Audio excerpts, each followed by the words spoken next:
Hello दोस्तों, नमस्ते, अस्सलाम वालेकुम। जिस भी भाषा में आप मुझसे जुड़ाव महसूस करते हो उस भाषा के साथ मैं आपका आपके अपने चैनल हिंदी क्लासेस में स्वागत और अभिनंदन करती हूं और आशा करती हूं कि आप सभी बहुत अच्छे होंगे और अपनी पढ़ाई सुचारू रूप से कर रहे होंगे। इसके साथ ही साथ आप सभी को स्वतंत्रता दिवस की ढेरों शुभकामनाएं। आशा है मुझे आप एक सच्चे नागरिक होंगे, सच्चे देशभक्त होंगे।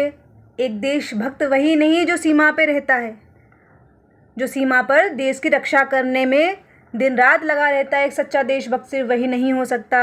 हर एक वह इंसान देशभक्त है जिसके दिल में दूसरे मनुष्य के लिए करुणा के भाव हों। करुणा के भाव रखना भी एक देशभक्ति है। तो अपने दिलों में करुणा के भाव जगाएं। जाति धर्म इन सब चीज़ों से परे एक शिक्षक, एक विद्यार्थी होने के नाते हर एक धर्म का, हर एक मनुष्य का, हर एक जाति का सम्मान करें और वही सच्चा देशभक्त है।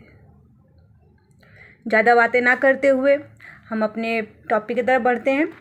जैसा कि आप सभी अपनी स्क्रीन पर देख रहे होंगे कि आज मैं आपके लिए आधुनिक काल से संबंधित महत्वपूर्ण प्रश्नों की श्रृंखला लेकर आई हूँ। बिल्कुल एकदम नए प्रश्न हैं, एग्ज़ाम में आने वाले प्रश्न हैं और आशा है मुझे अच्छे लगेंगे। आपको प्रश्न महत्वपूर्ण हैं और आगे आपके आगामी एग्ज़ाम के लिए ये मील का पत्थर साबित होंगे सभी प्रश्न। तो आप इनको ध्यान से देखें और अपने साथ ही साथ अपने आप का आकलन भी करते रहें कि आपकी तैयारी कैसे चल रही है।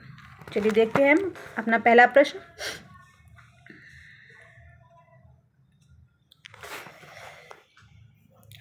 हमारा पहला प्रश्न देखिए, शुक्ल जी आधुनिक काल का समय कब से मानते हैं? 1843, 1900 ईस्वी, 1843 संवत या कोई नहीं? तो शुक्ल जी ने आधुनिक काल का समय माना है 1843 ईस्वी। और अगर इसको आप संवत में चेंज करना चाहते हैं तो संवत में 57 जोड़ना है। ईस्वी में संवत को चेंज करने के लिए उसमें 57 जोड़ना पड़ता है और संवत से ईस्वी में आने के लिए 57 घटाना पड़ता है। तो अगर हम इसको 57 जोड़ते हैं तो यह 1900 संवत हो जाएगा। ठीक है, अगर संवत में दिया हो तो 1900 संवत और अगर ईस्वी में है तो ये 1843 ईस्वी माना जाएगा। तो जो शुक्ल ने माना है 1843 ईस्वी या 1900 संवत माना है आधुनिक काल का समय। अगला प्रश्न देखें, कुछ लोगों का यह कहना है कि मुसलमानों के द्वारा ही खड़ी बोली अस्तित्व में आई और उसका मूल रूप उर्दू है, जिसे आधुनिक हिंदी गद्य की भाषा अरबी फारसी शब्दों से निकालकर गढ़ ली गई। शुद्ध भ्रम या अज्ञान है? किसका कथन है यह? कुछ लोगों का यह कहना है कि मुसलमानों के द्वारा ही खड़ी बोली अस्तित्व में आई और उसका मूल रूप उर्दू है, जिसे आधुनिक हिंदी गद्य की भाषा अरबी फारसी शब्दों से निकालकर गढ़ ली गई। शुद्ध भ्रम या अज्ञान है? यह कथन जो कहा गया है किसके द्वारा कहा गया है? हजारी प्रसाद द्विवेदी, विश्वनाथ त्रिपाठी, आचार्य शुक्ल या बच्चन? तो किसने कहा है ये? विश्वनाथ त्रिपाठी ने कहा है। किसने कहा है? विश्वनाथ त्रिपाठी जी ने कहा है ये। तो आचार्य शुक्ल ने कहा है ये। ठीक है, किसने कहा है ये? आचार्य रामचंद्र शुक्ल ने कहा है। ठीक है, इसका थर्ड ऑप्शन सही होगा। आगे देखें, अकबर के समय में गंग कवि द्वारा चंद छंद वर्णन की महिमा नामक पुस्तक का आधार है। तो चंद छंद वर्णन की महिमा जो किसकी पुस्तक है? गंग कवि की पुस्तक है। और गंग कवि किसके समकालीन थे? तो गंग कवि थे अकबर के समकालीन। ठीक है, तो जो ये चंद छंद वर्णन की महिमा गंग कवि की कृति है यह किस भाषा में है? खड़ी बोली, ब्रज में या अवधी में? तो ये किस में लिखी गई है? खड़ी बोली में। किस में है ये? खड़ी बोली में है। चंद छंद वर्णन की महिमा किसकी कृति है? ये गंग कवि की है। गंग कवि जो है वो अकबर के समकालीन थे। अगला प्रश्न देखिए, आधुनिक काल को वर्तमान काल किसने कहा है? आधुनिक काल को वर्तमान काल किसने कहा है? डॉक्टर नामवर सिंह, मिश्र बंधु, डॉक्टर सुरेश वर्मा, हजारी प्रसाद द्विवेदी। तो वर्तमान काल जो कहा है मिश्र बंधु ने कहा है आधुनिक काल को। ठीक है, अगला प्रश्न देखें, जब साहित्य में देवीय व महामानवों को छोड़कर आम जन की प्रतिष्ठा होने लगी तो इसे आधुनिकता के नाम से जाना गया। इसका आरंभ 1857 ईस्वी की क्रांति से हुआ। इसका आरंभ कब से माना है? 1857 ईस्वी की क्रांति से हुआ। यह कथन किसका है? कथन है नगेंद्र का, गणपति का, रामविलास शर्मा का, बच्चन सिंह। तो ये किसने कहा है? ये डॉक्टर रामविलास शर्मा जी ने कहा है कि जब साहित्य में देवीय व महामानवों को छोड़कर आम जन की प्रतिष्ठा होने लगी तो इसे आधुनिकता के नाम से जाना गया। इसका आरंभ 1857 ईस्वी की क्रांति से हुआ। किसने कहा? ये डॉक्टर रामविलास शर्मा जी ने कहा। ये कथन बहुत महत्वपूर्ण है, ध्यान रखिए, हर एग्जाम में कथन पूछे जाते हैं, हर एग्जाम में, टीजीटी, पीजीटी, नेट, जेआरएफ, ठीक है, यहाँ तक कि जो कभी कभी तो जो सुपर टेट वगैरह जो होते हैं इनमें भी ये कथन पूछ लिए जाते हैं, कोई हैं। तो इन सभी को ध्यान रखें, बहुत महत्वपूर्ण है, ठीक है। DSSS भी हो गया, अभी फर्स्ट ग्रेड, सेकंड ग्रेड हो गया, इन सभी के लिए बहुत महत्वपूर्ण कथन है, इन सभी को ध्यान रखें और आप कॉपी पेन साथ में लेकर बैठें और नोट भी करते जाएं, इंपॉर्टेंट जो तथ्य हैं। अगला प्रश्न देखें, भारतेंदु युग की विशेषता नहीं है, समस्या पूर्ति है। बिल्कुल सही है, समस्या पूर्ति है, ठीक है। और प्रथम समस्या पूर्ति किसने की थी? प्रताप नारायण श्रीवास्तव। पपिया बोले, इस टाइप से कुछ है, प्रताप नारायण श्रीवास्तव का, ठीक है। प्रथम समस्या पूर्ति जो की गई है वो प्रताप नारायण श्रीवास्तव के द्वारा की गई, ठीक है, प्रताप नारायण मिश्र के द्वारा, ठीक है।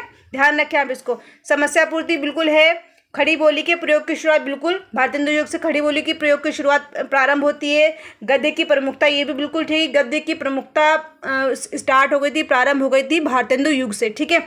इतिवृत्तात्मकता नहीं है, इतिवृत्तात्मकता जो है यह द्विवेदी युग की विशेषता है, ठीक है। इतिवृत्तात्मकता जो है यह जो है वह द्विवेदी जी की युग की विशेषता है, द्विवेदी जी, ठीक है, द्विवेदी युग की विशेषता है इतिवृत्तात्मकता। ध्यान रखें आप इसको। अगला प्रश्न देखें, देवकी नंदन खत्री संबंधित हैं, ठीक है। देवकी नंदन खत्री किससे संबंधित है? द्विवेदी युग से, भारतेंदु से, छायावाद या राष्ट्रीय सांस्कृतिक धारा से। तो किससे संबंधित है देवकी नंदन खत्री जी? भारतेंदु युग से संबंधित हैं देवकी नंदन खत्री जी, ठीक है। कौन सी पत्रिका भारतेंदु हरिश्चंद्र से संबंधित नहीं है? ठीक है, नहीं है बतानी है आपको।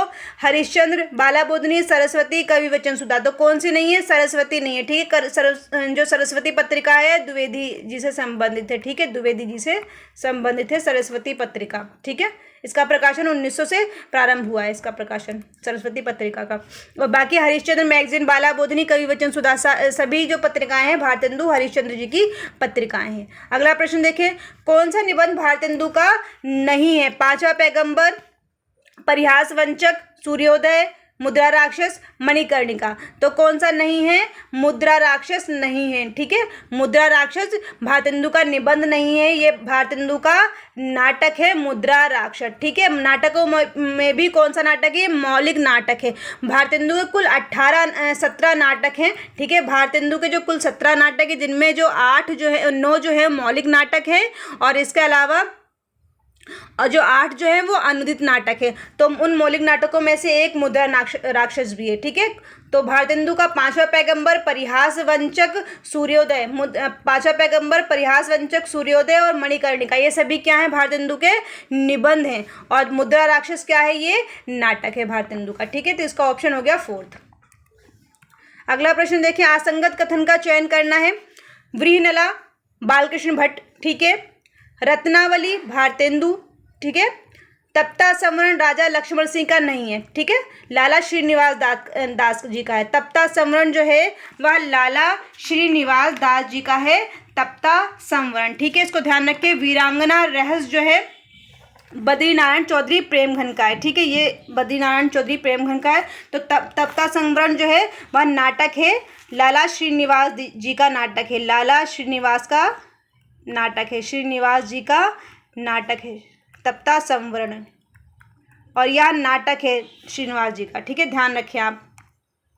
अगला प्रश्न देखें, गद्य की शैली सबसे विलक्षण थी। यह गद्य रचना को एक कला के रूप में ग्रहण करने वाले कलम की कारीगरी समझने वाले, देखिए यहाँ बहुत महत्वपूर्ण है, बहुत महत्वपूर्ण, कि कलम की कारीगरी समझने वाले लेखक, कलम की कारीगरी समझने वाले लेखक जो है, यह जो कोटेशन जो दिया गया है यह शुक्ल द्वारा दिया गया है और किसके संबंध में दिया गया है यह आपको बताना है। तो गद्य की शैली सबसे विलक्षण, ठीक है, और गद्य रचना को एक कला के रूप में ग्रहण करने वाले, गद्य रचना को कैसे एक कला के रूप में ग्रहण करने वाले कलम की कारीगरी समझने वाले लेखक थे।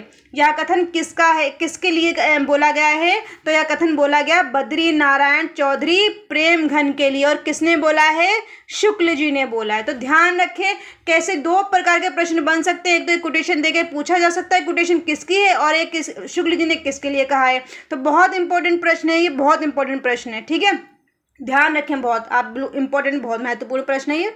अगला प्रश्न देखें,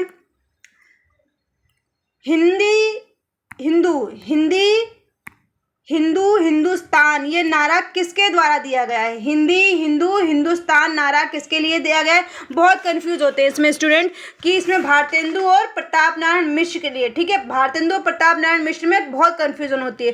तो जो यह नारा दिया गया है प्रताप नारायण मिश्र के द्वारा दिया गया है, हिंदी हिंदू हिंदुस्तान, ठीक है, प्रताप नारायण मिश्र के द्वारा यह नारा दिया गया है। अगला प्रश्न देखें, ठाकुर जगमोहन की कृति श्यामा स्वप्न, श्यामा स्वप्न किसकी कृति है? ठाकुर जगमोहन की कृति है, बहुत इंपॉर्टेंट कृति है, ठीक है, श्यामा स्वप्न ठाकुर जगमोहन की कृति है और बहुत इंपॉर्टेंट कृति है, ठीक है, ध्यान रखिए बिल्कुल आप इसको, श्यामा स्वप्न को।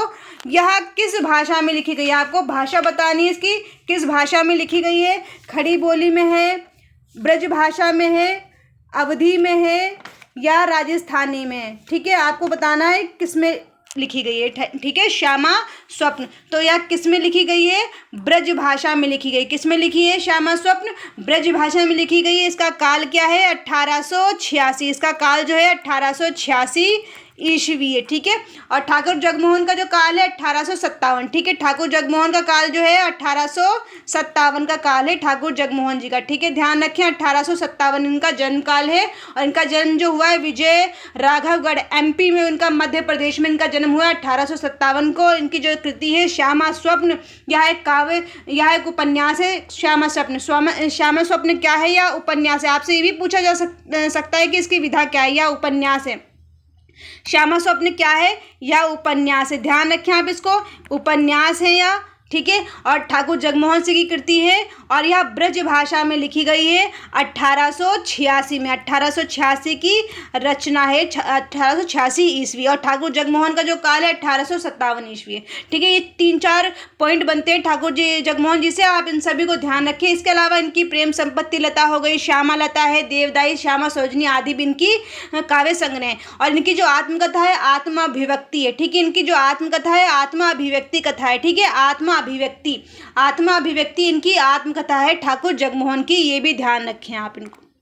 अगला देखें प्रश्न, अगला प्रश्न हमारा है पीयूष प्रवाह या वैष्णव पत्रिका, ठीक है, पीयूष प्रवाह या वैष्णव पत्रिका जो है वह किससे संबंधित है? पीयूष प्रवाह या वैष्णव पत्रिका, ठीक है। पहले तो इसका नाम था वैष्णव पत्रिका। इस पत्रिका का सर्वप्रथम जब निकाली गई यह पत्रिका है तो उस टाइम उसका, उस समय जब जो नाम था वैष्णव पत्रिका था। इसके बाद इसका नाम जो बदलकर पीयूष प्रवाह रख दिया गया, ठीक है, या पीयूष प्रवाह था या वैष्णव, दोनों एक ही है। पहले नाम इसका वैष्णव पत्रिका था, उसके बाद बदलकर पीयूष प्रवाह कर दिया गया है। तो यह किस रचनाकार से संबंधित है आपको ये बताना है? ठाकुर जगमोहन, अंबिका दत्त व्यास, बालकृष्ण भट्ट या शिव प्रसाद सितारे। तो यह किससे संबंधित है? अंबिका दत्त व्यास जी से संबंधित है, ठीक है। कुछ अंबिका दत्त व्यास जी के मैं नाटक को बता रही हूँ आपको, इनको ध्यान रखें। नाटक जो इनके हैं जैसे कि ललिता, बहुत महत्वपूर्ण है, ये नाटिका मानी जाती है, ठीक है। ललिता हो गई, गौ संकट हो गया, मन की उमंग हो गया, भारत सौभाग्य हो गया, ठीक है, आप इनको ध्यान रखें। इसके अलावा उनकी कुछ रचनाएं और भी, जैसे अवतार मीमांसा, गद्य काव्य मीमांसा, पावस पचासा। पावस पचासा इनकी बहुत इंपॉर्टेंट रचना है, पावस पचासा, पावस पचासा, ध्यान रखें, पचासा, पावस पचासा इनकी बहुत इंपॉर्टेंट रचना है, ध्यान रखें। इसके अलावा गौ संकट हो गई, ये एकांकी भी मानी जाती है। इसमें अकबर का गौवध जो बंद करने का इसमें उल्लेख किया गया है गौ संकट में।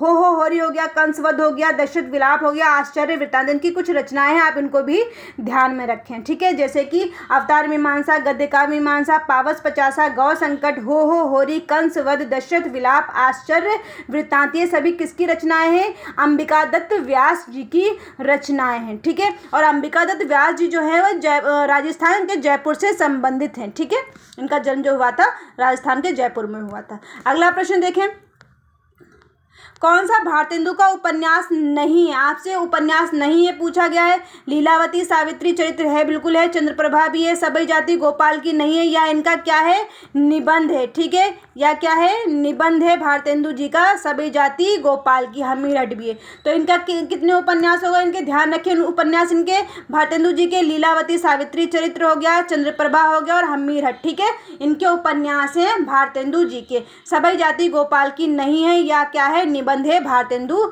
जी का। अगला प्रश्न देखें, गलत कथन का चयन करना है आपको। गलत कथन जो भी है उसका चयन करना है। राजा लक्ष्मण सिंह ने अभिज्ञान शाकुंतलम का शकुंतला के नाम से अनुवाद किया, बिल्कुल ठीक है। राजा लक्ष्मण सिंह ने अभिज्ञान शाकुंतलम, ठीक है, कालिदास के अभिज्ञान शाकुंतलम का शकुंतला के नाम से अनुवाद किया, बिल्कुल ठीक है। भारतेंदु ने शीतला प्रसाद त्रिपाठी द्वारा रचित नाटक जानकी मंगल, ये भी पूछा जा सकता है कि जानकी मंगल किसका नाटक है? तो जानकी मंगल जो नाटक है वह शीतला प्रसाद त्रिपाठी जी का है। और इसमें भारतेंदु जी ने सीता की भूमिका निभाई? नहीं, भारतेंदु जी ने सीता की भूमिका नहीं निभाई थी। भारतेंदु जी ने लक्ष्मण की भूमिका निभाई थी। भारतेंदु जी ने लक्ष्मण की भूमिका निभाई थी। ठीक है, भारतेंदु जी ने लक्ष्मण की भूमिका निभाई है भारतेंदु जी ने। इसके अलावा प्रताप नारायण श्रीवास्तव जी ने सीता की भूमिका निभाई। ठीक है, प्रताप नारायण श्रीवास्तव जी ने सीता की भूमिका निभाई। ये भी माना जाता है कि प्रताप नारायण जी ने अपने पिता से मुछ मुड़वाने की आज्ञा ली थी इसी नाटक के लिए। ठीक है, तो ये कथन भी इंपॉर्टेंट है प्रताप नारायण जी से कि उन्होंने सीता की भूमिका निभाई थी और अपने पिता से मुछ मुड़वाने की आज्ञा ली थी। ठीक है, तो ये वाला जो ऑप्शन है इसमें ये गलत है। इसके अलावा अगर हम देखते हैं तो अदर ऑप्शंस, जानकी मंगल हिंदी का पहला अभिनीत नाटक है, बिल्कुल ठीक है। हिंदी का पहला अभिनीत नाटक जो है वह जानकी मंगल है। और कालचक्र 1873 हिंदी नए चाल में, ठीक है, चाल यहाँ पर नए चाल, हिंदी नए चाल, ठीक, हिंदी नए चाल में ढली। ठीक है, कालचक्र जो है, ठीक है, भारतेंदु का निबंध है ये। और इस निबंध में ही कहा गया है कि हिंदी नए चाल में ढली। यह प्रश्न 2021 के टीजीटी में, यूपी टीजीटी में पूछा गया है कि जो हिंदी नए चाल में ढली, यह जो पंक्ति है किस में कही गई है?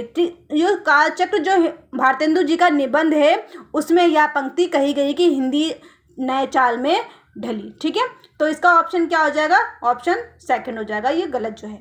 अगला प्रश्न देखें, तरिणी तनुजा तट तमाल तरुवर बहुछाए झुके कुल सो जल पर सनहित मनहु सुहाए, यह पंक्ति से संबंधित है। तो इस पंक्ति से कौन संबंधित है? भारतेंदु जी संबंधित है। ध्यान रखें, ये पंक्ति इसमें अलंकार वगैरह से ही पूछी जा सकती है, कौन सा अलंकार वगैरह है, तो इस पंक्ति को ध्यान रखें हम। अगला प्रश्न देखें, कौन सी रचना शिव प्रसाद सितारे हिंद की नहीं है? ठीक है, शिव प्रसाद सितारे हिंद की नहीं बताई गई है आपको। ठीक है, तो कौन सी नहीं है आपको ये बताना है। आलसियों का कोड़ा नहीं है, ठीक है, आलसी वो कोड़ा हो गई। राजा भोज का सपना है, राजा भोज का सपना, आलसियों का कोड़ा, कलिराज की सभा और इतिहास तिमिर नाशक, इतिहास तिमिर नाशक। तो कौन सा इसमें नहीं है? ठीक है, नहीं है, आपको बताना है।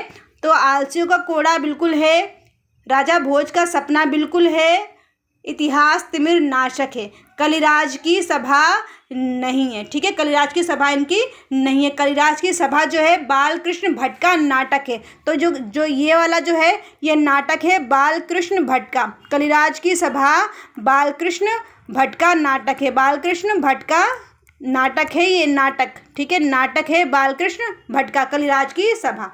अगला प्रश्न देखें, असंगत कथन का चयन करना है।